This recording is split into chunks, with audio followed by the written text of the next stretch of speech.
Olá para você! Estamos aqui em mais um sábado, onde vamos compartilhar um pouquinho mais de alguns livros. E, gente, hoje tem Joel, Amós, Obadias, Jonas e um pedacinho de Miqueias. Assim, é o pontapé inicial de Miqueias e a gente vai compartilhar um pouquinho sobre essas histórias. Alguns são livros bem pequenininhos mesmo e algumas histórias são extremamente conhecidas, como a história de Jonas. Eu acho que talvez desses 5 livros, talvez o de Jonas seja a história mais conhecida de todos, que a gente conhece desde criancinha aí. Afinal, a história do grande peixe que engoliu o profeta é muito conhecida. Mas eu quero falar para você uma novidade muito especial. Então, a gente tem essa novidade especial para vocês, que é às quintas-feiras, no canal aqui do YouTube da IBNU, começou um curso especial sobre os livros proféticos. Então, essa quinta-feira agora passada foi com o Jonatas falando sobre o livro de Malaquias, e vai ter aí, se não me falha a memória, são 2 meses cada semana tratando de um livro diferente.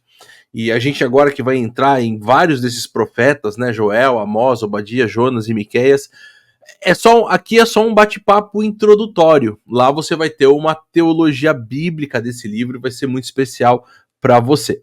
Mas agora parando de falar um pouquinho sobre essas questões todas, eu quero saber. E aí, Carol, você tá bem? Tudo bem, Gil. E vai ser muito bom esse bate-bola, né? Porque aí o pessoal vai lá no canal da IBNU, Uhum, assiste a aula bem, né? Embasado, exato. e aí a gente bate esse papo aqui, mais descontraída. E hoje falando de profetas menores, mas mensagens poderosas, né? Não é porque eles são pequenos Nem que um a pouco. coisa tá Nem um aliviada. pouco. Então tem umas situações aqui E que olha me só, a gente quer pegaram. lembrar Muito você, bom. o que a gente faz aqui? A gente está fazendo o plano de leitura bíblica anual IBNU. Então, se você ainda não está fazendo, a gente convida você a entrar no site www.ibnu.com.br. Lá você vai ter um banner já para você fazer o download do PDF com o plano de leitura bíblica nosso. Você leia os textos durante a semana e no sábado você vem aqui para a gente bater esse papo juntos sobre aquilo que você já leu. Então, isso que é o legal, porque é uma revisão gostosa, bastante ilustrativa, talvez até, daquilo que foi a sua leitura e o seu crescimento durante a semana dentro da palavra de Deus. E agora a gente vai começar o livro E de onde tiver. pode começar de Não onde tem estiver, problema. né, Dilian? Você pode começar agora, tá Exato. acompanhando a gente, porque ela é cíclica. Então, começa agora junto com a Exato. gente, depois Você, vai o da ano onde você todo. tá, você Muito bom. começa. E não precisa se preocupar, não, vou começar em Gênesis. Não, não. Pega aqui agora, ó. Pega o barco andando e segue com a gente, né? Já Pode vai. sentar, tá Pode até convidado sentar para na isso. janelinha. E olha só, a gente vai falar um pouquinho sobre o livro do profeta Joel. E Joel é um livro, assim, bastante diferente, porque você começa sem ter muita informação nem de quem ele é, e nem do tempo que ele está falando. Porque geralmente os livros, olha, veio o profeta Isaías no tempo de tal, de tal, de tal rei, Acabe, Amós, blá, blá. Aqui você não tem nenhuma dessas indicações de quando ele está falando. Mas ainda assim, o que eu acho legal, ô Carol, é a forma como Joel ele pega uma das questões mais assim naturalmente aterrorizantes da sua época. E olha, não é só da época de Joel não, hein, pessoal? Porque há pouco tempo atrás teve uma nuvem de gafanhotos que passou aqui, né, no sul do Brasil, Argentina e tal, e deu assim o que falar, saiu em tudo quanto foi jornal. E ele pega essa situação que é tão corriqueira da vida e ele aplica isso numa teologia bíblica, aplica isso dentro da relação daquilo que Deus vai fazer em relação à questão do pecado, a questão do distanciamento das pessoas para com Deus e da sua ordem. E eu acho até interessante. Pode falar, pô. Não, Sabe o não. que eu achei interessante? Fala, Ah, Dil. Não, eu ia falar que eu achei interessante justamente porque às vezes a uhum, gente não relaciona exato. eventos naturais com o poder de Deus, com a atuação de Deus na vida da gente, no cotidiano da gente. E Joel parece que traz isso, né? É uma praga de insetos que acontece, uma praga de gafanhotos, e a gente não se lembra disso, mas a gente também depende economicamente do campo, né, de coisas que são produzidas na agricultura. A nossa sobrevivência, a nossa subsistência depende disso. Então, uma catástrofe, alguma coisa que atinge as coisas no campo, a gente teve também recentemente, né, no Rio Grande do Sul, uma enchente muito grande. Então, coisas que atingem, né, catástrofes naturais que atingem, prejudicam a nossa economia, a nossa alimentação, nossa sobrevivência. Isso o que eu achei interessante, eu não sei qual é o que você pegou dessa questão de Joel, mas o que eu achei interessante é que ele faz com que a gente volte os nossos olhos para Deus numa situação como essa. Então não é que eu tenha que resolver as coisas com as minhas próprias mãos, não, tudo bem, aconteceu uma catástrofe, a gente tem várias alternativas, né? A gente pode culpar a Deus, a gente pode falar, nossa, por que Deus não me ajudou agora nisso? A gente pode tentar resolver com as nossas próprias forças, a gente pode tentar resolver a situação sozinho, ou a gente pode, no caso do que eu acho que Joel faz aqui, a gente pode se voltar para Deus e se lembrar de que Deus é o nosso socorro, de que Ele é quem quer que a gente se envolva Ele nas situações mais cotidianas. E é interessante, né, no livro de Joel algumas coisas, como por exemplo, há um chamado geral ao arrependimento, né?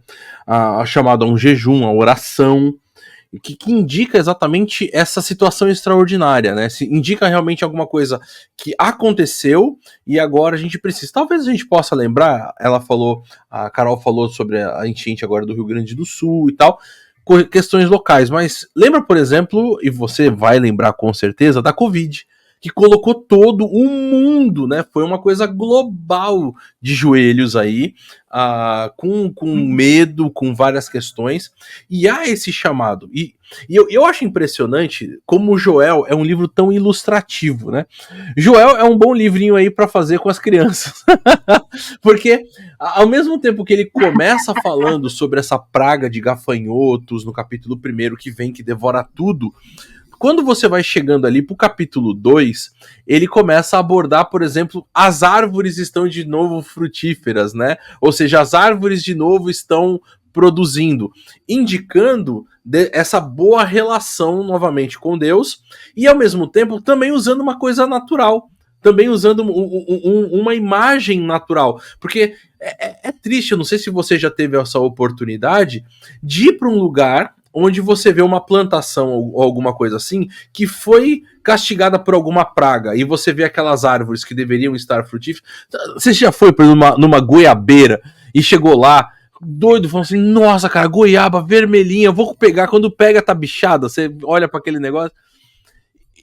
E a alegria de você chegar num local, ver uma goiabeira, ou ver a árvore que você gosta, é que eu amo goiaba. Então, assim, você vê a fruta que você gosta, e você chega... Olha aí. Ver uma jabuticabeira. E a fruta estar boa, linda. A fruta estar muito agradável, é exatamente essa mesma relação que ele vai fazendo com isso. O que envolve, pessoal, para mim, uma coisa interessante, de que aquilo que Deus tem feito nas nossas vidas é para produzir uma vida boa e agradável. É para produzir algo produtivo. Então, assim, é interessante que essa imagem ilustrativa de Oséias nos leva a pensar sobre isso. Poxa vida, quando eu estou bem com Deus, eu sou como essa árvore. Aliás, o Salmo 1 fala sobre isso, né? É como uma árvore plantada junto a ribeiros de águas. É essa coisa que faz bem, é essa coisa que é agradável, é essa coisa que, inclusive, quando outras pessoas chegam perto para tentar colher o fruto, fala, poxa vida, aqui a coisa tá realmente boa. E ele vai associar tudo isso aí ao mesmo tempo desse dia do Senhor, que ele chama ali no livro, que é um dia que sim, há juízo por causa do mal, mas há também salvação, graça e mais o derramamento do Espírito Santo, fazendo com que as pessoas então possam viver uma plenitude de vida. Gente, é fantástico isso. O objetivo, né, Gil, não é destruição, não é acabar com tudo, não é que Deus envia coisas ou permite coisas para que a gente aprenda uma lição, mas não é esse o objetivo, né? Aqui logo no versículo, no capítulo 2, a mensagem traz assim, versículo 12, tem uma coisa, ainda não é tarde demais, é uma mensagem pessoal do Eterno, voltem para mim, façam isso com seriedade, mudem de vida, Deus é bom e misericordioso. Deus é Olha só. paciente e exagerado no amor, sempre disposto a cancelar a catástrofe. Então, o objetivo, na verdade, quando a gente passa por situações assim difíceis, no fundo, Deus quer que a gente se volte para Ele, que a gente preste atenção nele, que a gente envolva Ele nas coisas. E essas imagens, né, que Joel traz, essas imagens que são do cotidiano nosso, elas ilustram muito bem o que é estar com Deus, o que é caminhar com Deus e o que é não caminhar com Deus, e o que é tentar fazer as coisas do nosso próprio jeito, né? É seco, é como esse mato seco, é como alguma coisa que foi destruída por gafanhotos, é como que viu uma catástrofe e passou por cima. Mas quando a gente recebe esse Espírito Santo que Deus quer, né, colocar ao nosso lado, trazer e tratar conosco, a gente floresce e é muito interessante essa ilustração de árvores e de coisas frondosas, porque parece que a gente sente até o cheiro disso. Como é bom estar por exemplo, eu moro perto de um parque, né, no meio de São Paulo, mas tem um parque próximo. E como é bom quando a gente vai para o parque e sente aquele cheiro de verde, de folha de flores, de coisa florescendo. É verdade. Até o cheiro disso é agradável. Então e olha, a coisa é grande, porque ele fala no capítulo 2, ainda versículo 15, toquem a trombeta de chifres de carneiro, anunciem. É interessante isso, porque esse toque da trombeta era exatamente um convocar geral, né? É um anúncio geral. É exatamente mostrar. No versículo 18, ele diz: o Eterno entrou em ação para recuperar a terra. Então é bem interessante isso, porque às vezes eu não sei se você sabe disso, Carol, mas tem aquelas pessoas que parecem que vivem com o copo sempre meio vazio. E elas às vezes olham para o texto com essa mesma perspectiva, né? Porque o texto traz sim julgamento, traz alguma coisa. Olha, há um erro e esse erro precisa ser corrigido. E a correção, ela sempre traz algum tipo de desgosto, né? Ela sempre traz alguma coisa negativa, mas negativa nesse sentido de que dói para corrigir, você tem que ouvir aquilo que você às vezes não quer ouvir. Mas, ao mesmo tempo, Joel ele dá muito mais ênfase na realidade do arrependimento, da salvação, da graça, da restauração, do que Joel não é o livro do copo meio vazio. Joel é o livro do copo que tá enchendo cada vez mais. Meio cheio. Exatamente, porque vai ter o derramar ali do Espírito. Então, derramar, ó, encheu que foi para fora. É uma jarra, não é um copo. Então é bem legal, é bem legal isso. Vamos pro livro de Amós agora, pra gente. Senão a gente vai ficar Joel uns 30 minutos. Vamos lá. Amós é um livrozinho bem bacana. É um livro que envolve uma perspectiva de um cara que se diz pastor e agricultor. Então ele não se apresenta ali necessariamente como profeta, praticamente disso. E o texto trabalha sobre algo bem peculiar dentro daquilo que envolve as profecias. Um dos temas importantes é exatamente o tema da justiça social, o tema da realidade das pessoas que... E eu acho isso sempre incrível quando eu leio os profetas, Carol. Sempre. Porque parece... E para mim o texto assim mais gritante de todos é Isaías 5, a gente já fez lá em Isaías. Mas é quando Deus fala assim, olha, eu plantei uma vinha maravilhosa e eu queria que essa vinha florescesse. E você tá pensando assim, poxa, o que Deus quer? Muito louvorzão, muita adoração, né? Muito, sei lá. Aí ele fala assim, olha, eu queria frutos de justiça e ouvi gritos de dor. Eu queria retidão e ouvi pessoas oprimindo os outros. Então é interessante que aquilo que Deus quer na nossa vida é que nós tenhamos uma vida tranquila, boa, mas que a nossa vida produza isso também para os outros. E Amós traz essa realidade. Gente, se você tá bem com Deus, você tem que estar bem com o próximo.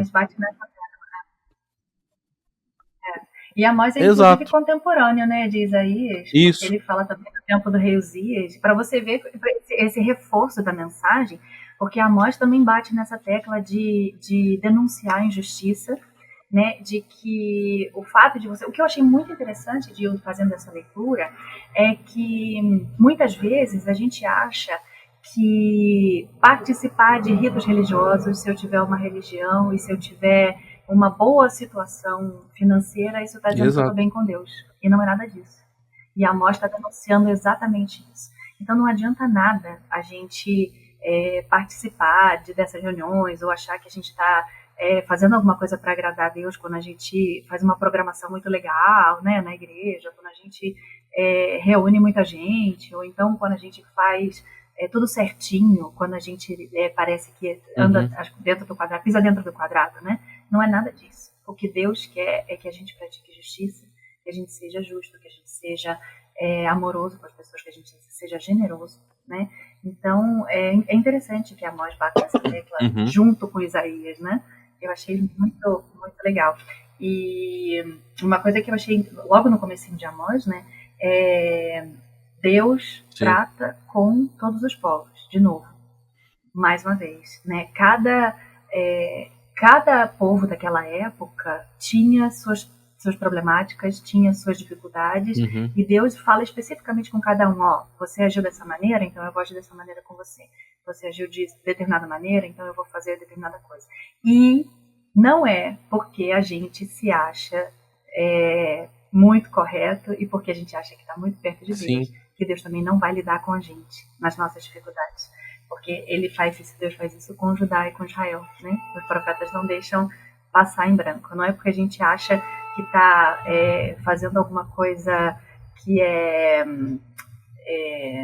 dentro daquilo que é o esperado, né? Do ritual, que a gente vai passar batido. Tá dando pra ver que você tá em São Paulo aí, porque a buzina dos carros tá chegando.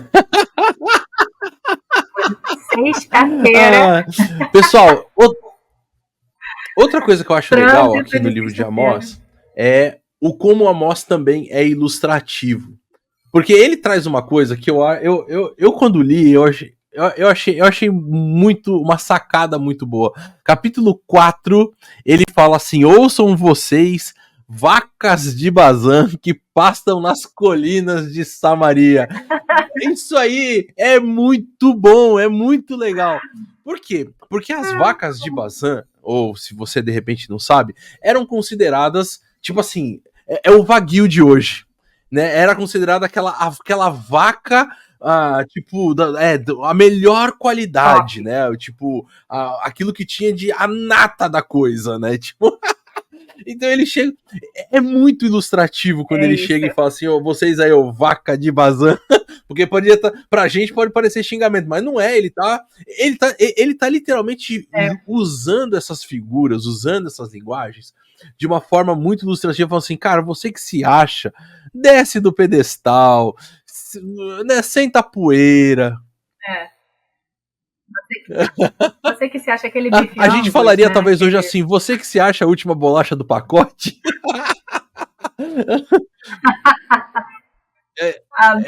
Bolacha, biscoito aí já é outra coisa.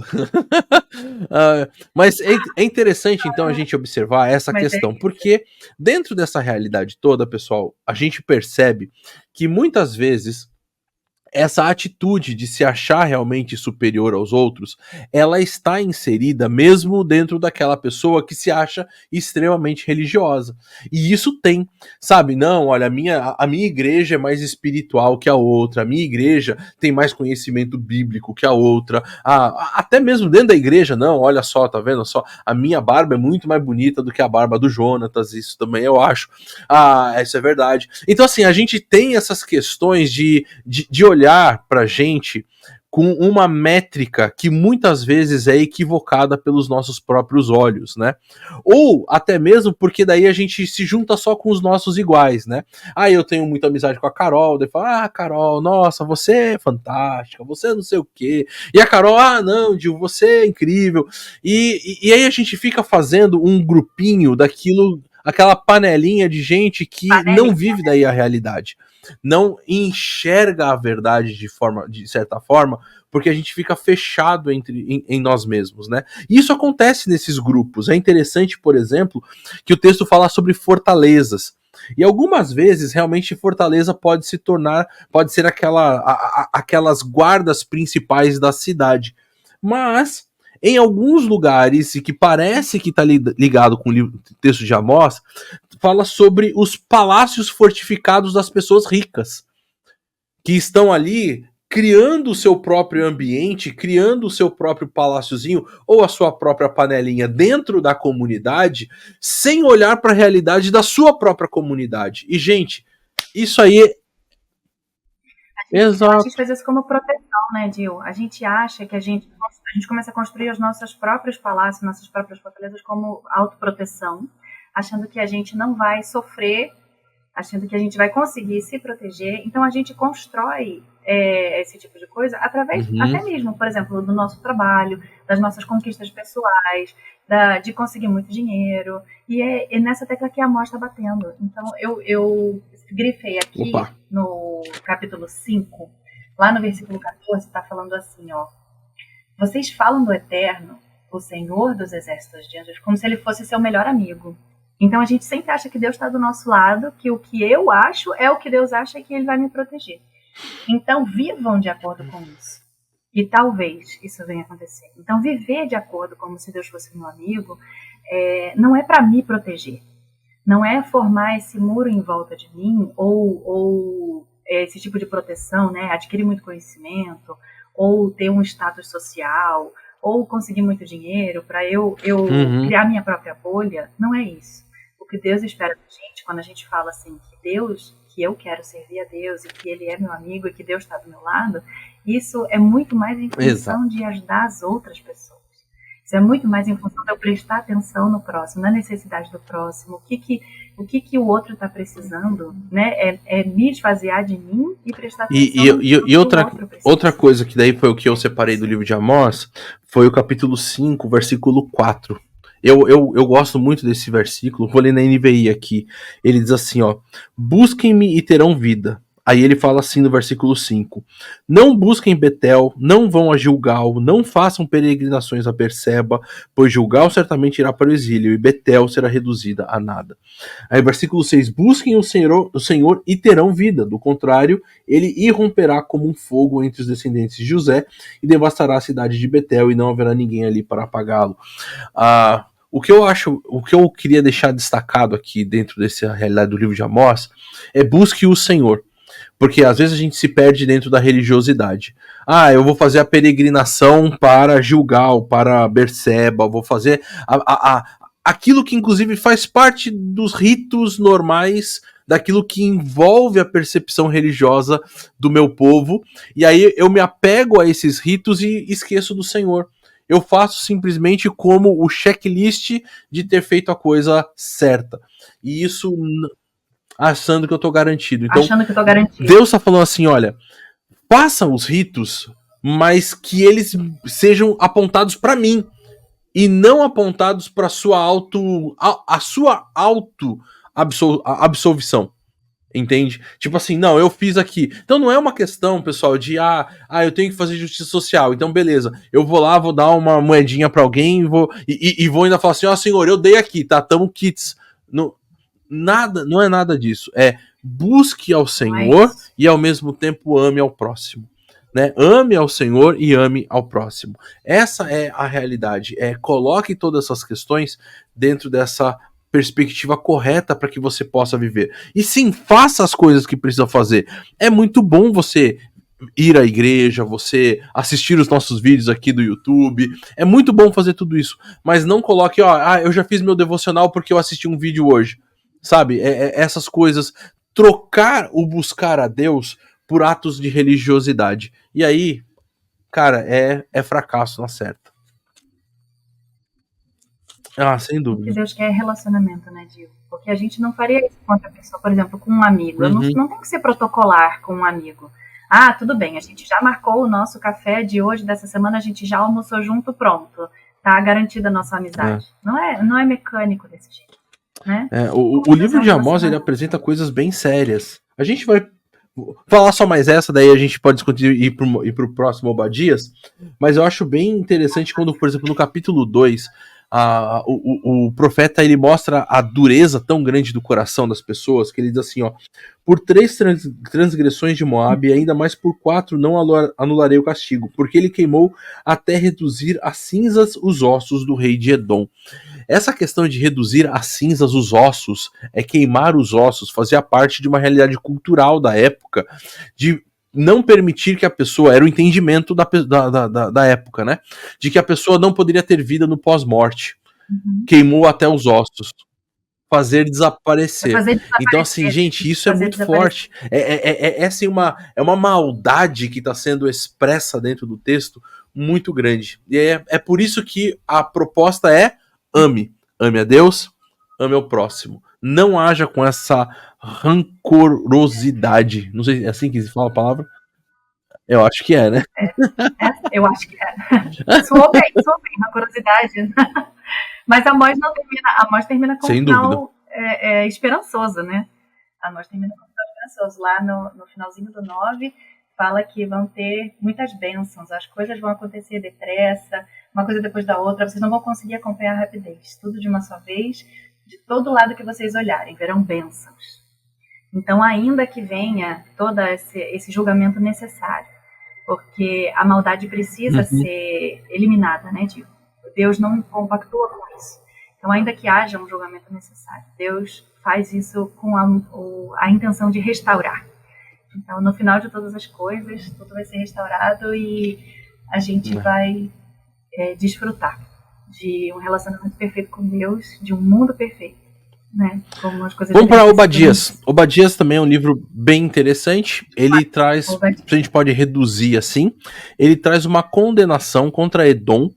Edom, aqueles descendentes ali de Esaú, né? Se a gente possa falar assim. Mas é uma condenação por causa da violência deles contra o povo de Judá, que havia acontecido, e a sua arrogância e indiferença contra Deus. Essa basicamente vamos dizer assim, a mensagem central. É sobre aquilo que o livro de Obadias ele traz. Então ele mostra um povo extremamente arrogante, que estava fortalecido. A sua arrogância, ela era fruto do quê? De se achar um povo extremamente protegido. Viviam nas montanhas, em grandes fortalezas, e por causa disso eles achavam que iam ser intocáveis, né? E eu queria... Exato. E eu acho que isso já é bastante lição pra gente pensar, né? Porque... Oi? E, Dil, a gente pode colocar isso bem próximo da gente até, por exemplo, eu estava lendo na mensagem e ouvindo o Rota também. Foi a primeira vez que eu li Obadias com cuidado, vou ser bem sincera. Então é muito bom fazer essa leitura, porque são livros que a gente não passa com frequência, né? São livros que a gente não ouve, não lê essas histórias com frequência. E eu achei muito interessante porque, trazendo para a nossa realidade, ou tentando interpretar o que foi que o Edom fez com Judá, né? Na época do exílio, quando a Babilônia invadiu, eles levaram Judá cativos, e aí os edomitas eles estavam quase como que por cima do muro e pegando o resto do pessoal de Judá e entregando para os babilônios. Então eles foram muito fura-olho, né? Em vez de... O que é interessante é que são povos irmãos. Então é como Jacó e Esaú, né? Eles vieram lá, o Edom veio de Esaú e o povo de Israel, descendente de Jacó. Então são povos irmãos, eles deveriam se ajudar, na verdade. E tá um furando o olho do outro. E com muita frequência, às vezes, né? Com muita frequência às vezes é ótimo. Mas a gente se coloca numa situação de que o problema do meu vizinho é do meu vizinho e eu não tenho nada a ver com isso. Então, se você olha alguém diante de você, né, a pessoa que está próxima, até um vizinho de casa, alguma coisa, passando por uma situação difícil, sei lá, um assalto acontecendo, alguma coisa, é muito mais fácil a gente fazer o quê? Ou a gente fechar a janela, a gente achar que não está nem aí, a gente se esquivar, ou entregar a pessoa para aquela maldade que está acontecendo. E isso é condenável. E é o que Deus está falando pra gente, que isso é condenável. Então, enquanto você tiver possibilidade, ajude. No que você puder. Enquanto você está vendo alguém passando por uma dificuldade diante de você, a gente viu recente, né? A gente assiste isso nos jornais. Pessoas refugiadas de guerra, por exemplo. É gente que sofre muito. E aí você vê outras pessoas explorando gente que já é refugiada de guerra, que já perdeu tudo, que já perdeu família, perdeu casa, está tentando a vida de novo num país diferente, tentando se adaptar à cultura e ainda é explorado. Isso é um absurdo. Isso é uma coisa, assim, impensável. E é o que Obadias está denunciando. Diga. Mas o que eu achei mais interessante, Dil, o finalzinho de Obadias, O último versículo está falando assim, ó. O remanescente dos salvos no Monte Sião, que é Jerusalém, né? Eles vão para as montanhas de Esaú e governarão com justiça e equidade. Será um governo que honrará o reino do Eterno. O que é interessante é que, ainda que a gente sofra, ainda que a gente esteja do outro lado, ainda que a gente sofra essa injustiça, que a gente esteja numa situação difícil e que outras pessoas ainda entreguem a gente para uma situação pior, a vingança não é a solução. Exato. E não é o que Deus espera de nós. Isso eu achei muito interessante. O que Deus espera da gente é que a gente retorne com justiça e equidade. Aí eu fui procurar no Google sobre equidade, que eu falei, o que será que significa isso, né, exatamente? E eu encontrei uma ilustração tão interessante que equidade, a gente às vezes acha que a gente precisa dar o mesmo para todo mundo, né? Que é ser igual, ser justo é entregar o mesmo para todo mundo. Mas não é necessariamente isso. Equidade é você dar o que a pessoa precisa. A cada um entregar aquilo que a pessoa precisa. E aí eu vi uma ilustração que eram 2 caras na frente de um muro, um cara mais alto e um cara mais baixo. E aí entregaram para eles o mesmo tamanho de escada. O cara mais alto conseguiu enxergar em cima do muro, o cara mais baixo não. Então isso não foi equidade. O cara mais baixo precisava de uma escada mais alta, para que os dois tivessem condições de enxergar por cima do muro. Eu achei isso sensacional. Então, quando a gente sofre alguma coisa difícil, quando a gente é injustiçado, quando passam por cima da gente, o que Deus espera de nós é que a gente retorne com justiça e com equidade. E só pelo poder de Deus, né? Pra gente conseguir fazer esse tipo de coisa. Só quando vier o reino mesmo e Deus estiver governando com a gente. A gente vai conseguir enxergar. Eu já vi um desses, só que eram 3 pessoas e eram blocos. Só que uma pessoa era bem alta, uma pessoa mediana e uma pessoa baixinha, né? E aí, então, para o alto, na verdade, ele conseguia já enxergar através do muro sem precisar subir em blocos. Então, tinham 3 blocos, aí o que foi dado? Em vez de... Num primeiro bloco, tinham 3 pessoas com cada uma com um bloco. O cara que era alto ficou mais alto ainda e enxergava normalmente por cima. Aquele que era mediano ficou assim só vendo por cima. E o que era baixinho, não, mesmo subindo no bloco, não conseguiu alcançar. E aí, o cara que era alto ficou sem bloco, deixou pro... E aí, então, todo mundo conseguiu, assim... Quando todo mundo conseguiu enxergar. Então, a equidade, na verdade, é essa ideia de que você não tem que dar tudo igual para todo mundo, mas que você precisa colocar depois, o final, o patamar vai se tornar o mesmo. E basicamente, acho que exatamente, é o que eu ia falar. A justiça de Deus se prova real, primeiro porque ela nos considera todos iguais. Paulo vai dizer em Romanos, todos nós somos pecadores. Ela baseia tanto na parte de baixo, quanto na parte de cima, todo mundo igual. Todos são pecadores e através da graça e da salvação em Jesus Cristo, todos são salvos e filhos dele. Então, assim, é igual embaixo e é igual em cima. Ela nivela tudo para todos os lados, né? Então, assim, essa é a realidade. Apesar de no meio do caminho a gente recebe coisas diferentes. Exato. Né? Porque Deus sabe como ele E aí você tem até mesmo na justiça de Deus, ele dá 5 para um, né, 10 para outro, 1 para outro. Tudo faz parte dessa realidade e não é injusto, exatamente. E não é injusto. E a gente vê então toda essa realidade de Obadias apresentando essa importância de Edom sendo castigado por causa disso, ao mesmo tempo que vai mostrar que o território dele, né, as montanhas vão ser ocupadas por aquele que governa com justiça. E isso mostra essa realidade que os profetas trazem de que Deus é soberano sobre toda a terra e não somente por aqueles pedaços que a gente acha ou pelo nosso próprio campo, né? Então é que não, Deus, o reino dele é toda a sua criação. E aí a gente chega exatamente, o que nos aponta a Jonas, que mostra uma realidade que a gente conhece bem, de um profeta que é enviado para pregar para uma cidade que era uma cidade complicada, rebelde, e a capital daqueles que estavam se levantando contra o reino do norte, que eram os assírios, sua capital Samaria, E ele é levado lá e o próprio profeta expressa o motivo do porquê ele não quer ir. Porque eu sei que o Senhor é um Deus misericordioso e que perdoa. Então, olha só, é um dos momentos clássicos da Bíblia, onde a graça de Deus ela é vista negativamente. É uma doideira Não, total. É uma loucura, né? Jonas briga com Deus porque Deus é misericordioso, porque Deus quer perdoar, Deus quer abraçar todo mundo. Aí Jonas fala, não, Senhor, desse jeito não dá. Os inimigos, aqueles caras terríveis que eram os assírios, e aí eu fiquei, se eu não me engano, foi até no Rota também. Eu comparei, por exemplo, até com pessoas em muita situação de violência. Os assírios eram extremamente violentos e maus. E aí você imagina Deus falando para você, fala assim, ó, você tá vendo aquele bandido? Então, Deus quer abraçar ele também. E aí você fala, não, Senhor, sem condição. Desse jeito não dá. Foi mais ou menos o que Jonas falou, né? E aí Deus queria pegar o próprio Jonas e trabalhar na vida do Jonas. Isso eu achei interessante também, né, Dio? Deus ama os povos que às vezes até pessoas que são muito violentas e que têm as suas dificuldades com isso, mas Deus não quer alcançar só eles também. Mas Deus trabalha no próprio profeta, que deveria ter todo o conhecimento de Deus.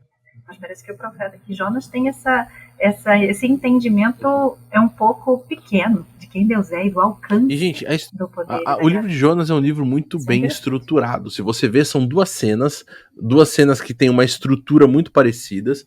Afinal de contas, a coisa começa com Deus falando, levanta-se, vai para a grande cidade de Nínive, vai lá e profetiza contra ela. Você vê na primeira cena o profeta fugindo e indo se encontrar indo para um navio, para uma outra cidade, e você tem ali pessoas, um capitão que não tem nome, assim como você tem um rei que não tem nome, você tem pessoas buscando uma religiosidade, tanto no navio, buscando seus próprios deuses e tudo, e lá em Nínive, as pessoas buscando ao Deus, e você tem um profeta que tem umas relações estranhas com o seu próprio Deus e bastante turbulentas, né? No final da primeira cena, você tem a oração, que é o capítulo 2, e no final da segunda cena, você tem a conversa interminável de Deus com o Jonas, que termina assim com uma pergunta falando, e aí, cara, qual que vai ser a sua?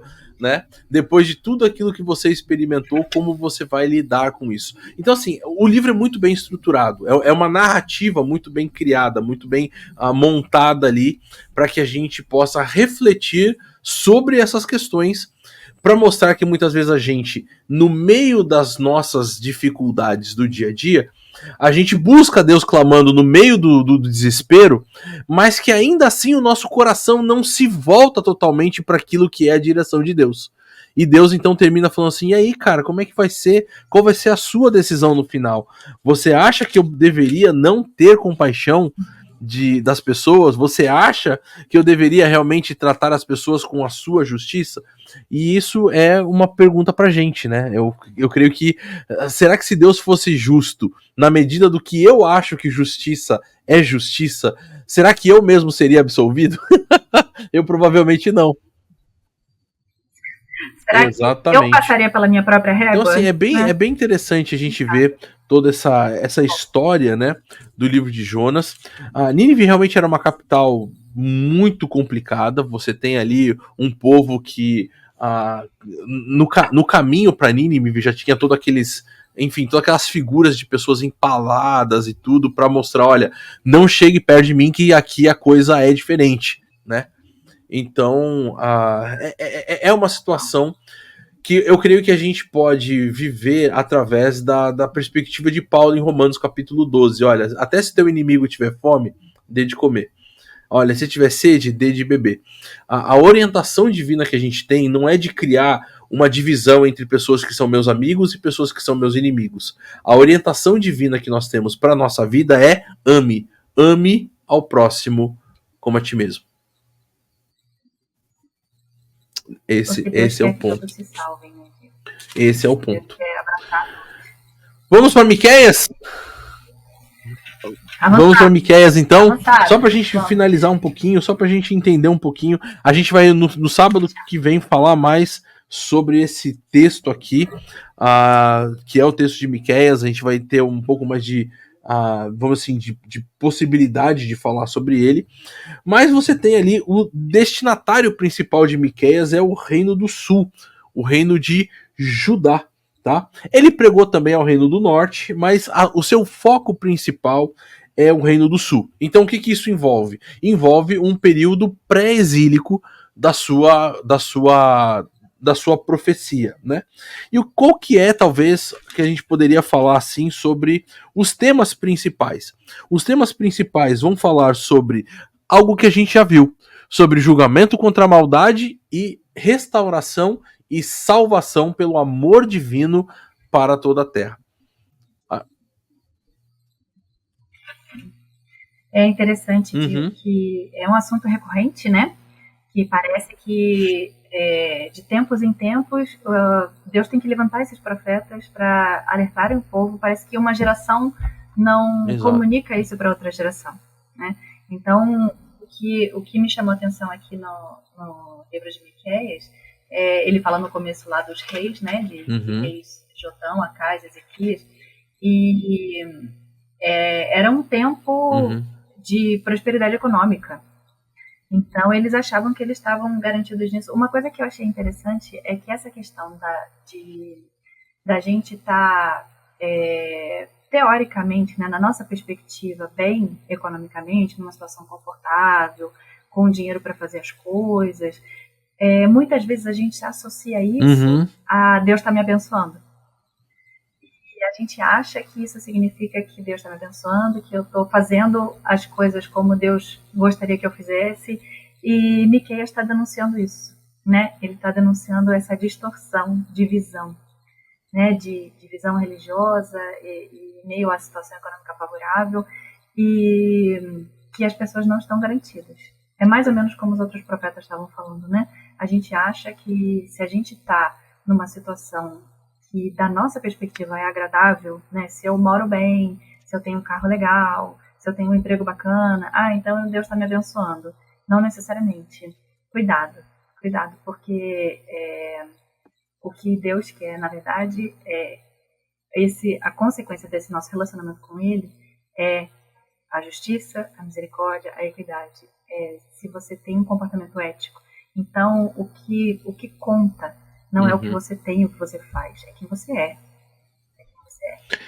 O que eu separei desses 4 primeiros capítulos de Miqueias foi o capítulo 1, onde ele diz assim, no versículo 8: por causa disso chorarei e lamentarei, andarei descalço e nu, uivarei como um chacal, gemerei como um filhote de coruja, pois a ferida de Samaria é incurável e chegou a Judá.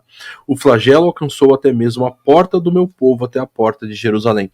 Se nós temos uma orientação de não nos acharmos a última bolacha do pacote, nós também temos uma orientação de sentirmos a aflição e o horror daquilo que é o mal e nos incomodarmos com o mal. Então eu creio que isso é bastante importante, a gente ter essa noção, né? Foi falado aqui, a Carol já falou sobre a gente tomar cuidado de não ver o nosso vizinho passando por uma dificuldade de fechar a porta. Isso não é comigo, tá na casa do outro lá. E isso é uma verdade, a gente precisa estar preocupado com o sofrimento que está afligindo o mundo, afligindo a nossa sociedade. É por isso, inclusive, aqui vou fazendo um merchan, mas dentro da IBNU nós temos um ministério que é chamado GEEK, que nem sempre é bem entendido, mas que deveria ser um propósito ministerial muito profundo, porque GEEK é Grupo IBNU para a Comunidade. E às vezes a comunidade não é a comunidade da igreja, é a comunidade de fora, das pessoas que estão fora. E muitas vezes é visto só como essa questão, o encontro dos amigos da igreja, o encontro da realidade, mas não é. O objetivo do GEEK é isso, é um grupo de pessoas que se reúne de certo lugar para falar como nós vamos impactar a nossa comunidade, como nós vamos nos envolver com o problema que está acontecendo aqui no nosso bairro, aqui onde nós moramos. E eu creio que isso é importante, você não ficar distante do fato de que as pessoas ao seu redor estão passando por dificuldades. E isso trazer esse choro, esse lamento, esse você se colocar diante de Deus, Senhor, traga a sua justiça, traga a sua misericórdia, não permita que o sofrimento continue, e você ser os braços de Deus para que essa realidade possa acontecer. Bom, vamos lá? Falamos bastante. E a gente então vai encerrando por aqui. Obrigado, Carol. Muito gostoso estar aqui. Gil, e a gente quer convidar você. Amanhã, às 9h30 da manhã, nós temos nosso culto presencial, Rua Tianguá, número 25, aqui bem pertinho do aeroporto de Congonhas. E depois, às 11h15, uma celebração bem mais contemporânea. E você também é convidado a estar com a gente. E você é convidado a curtir esse vídeo, compartilhar, escrever aqui as suas impressões nos comentários. E é claro, a seguir o canal do YouTube da IBNU, porque todo dia tem vídeo novo para você aqui, tá bom? Grande abraço, pessoal. Tchau. É verdade.